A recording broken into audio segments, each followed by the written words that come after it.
Perla, thank you so much for kicking off our season and joining us here at the San Diego Center for Jewish Culture at the Lawrence Family JCC Jacobs Family Campus. It's a pleasure to have you. Thank you. Please tell us a little bit about how the arts have impacted you in your life and what you've been able to accomplish and achieve through that. I credit arts with actually saving my life. It was, we grew up, my family, we were very poor and and my brothers, resorted to things like maybe getting into some trouble, doing, bad things, and getting just it felt like they were going in this direction because we were faced with being poor in a neighborhood where you had a lot of choices and you could go any way, but most of the choices were less than exciting ones. But because in school I had a teacher who inspired me to sing. And it's funny because we, as a family, had a small family business, a record store in Santa Monica that catered to the Spanish language, community. So music was everywhere, but my music teacher just said, "Hey, why don't you listen to opera? Listen to classical music. Maybe there's jazz." And so she opened up my world into a place where then the arts just kind of flooded into my life, and not just music, but visual arts and film, and through the music connection, it just opened all these doors for me. So I feel like that, and when I became a mom, with my daughter, I just said, always, have the arts, even if it's not something you're going to have a career in, have them in your life, because that's where you will find a lot of comfort and a lot of joy, and whatever you think you're going through, you can get through it with the arts. Obviously, the arts are somewhat threatened during these times. Horribly threatened. And I think about people in your position. What can we do?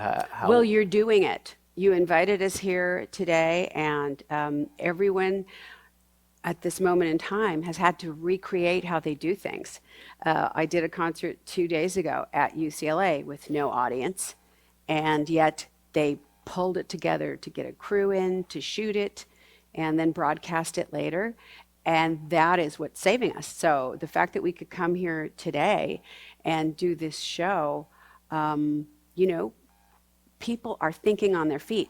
And you have to really fast right now, because there's an entire community of artists who had the rug pulled out from under them. And that's how we make our living. And at first, I think I was just in shock for months. I was wondering, how are we going to get through this?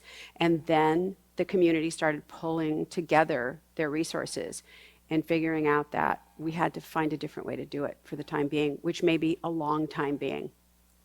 Have you found any new inspiration during these times? Absolutely.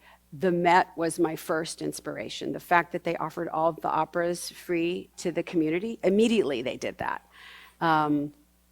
So I said, "Okay, honey," my husband, who doesn't watch a lot of opera, I said, "This is what we're going to do. And it's going to be fun because you get to learn about opera." I'm a big opera fan.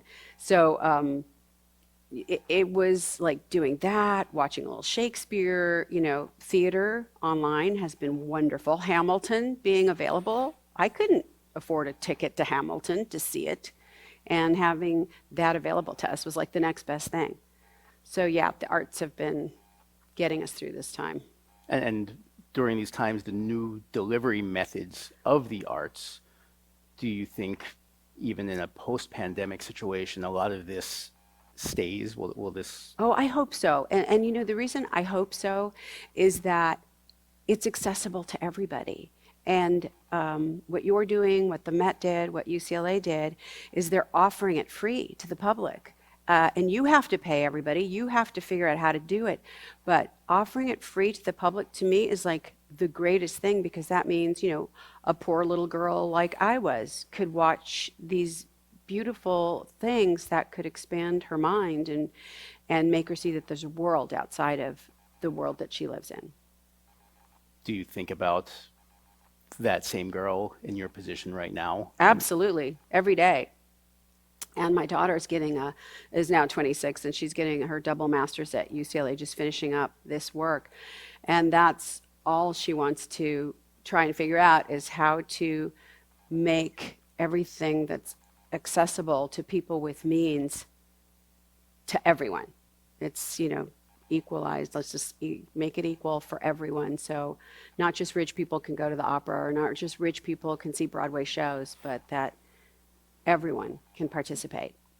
That's what we're saying here. Everybody needs art now more than ever, and we're working to do what we can to break down those barriers so that everybody has access to art It's wonderful. and we can deliver it. So thank you, Perla, for being a part of this. Oh, it's my extreme pleasure. Thank you for the invitation. It's great having you here. Thank you. Thanks.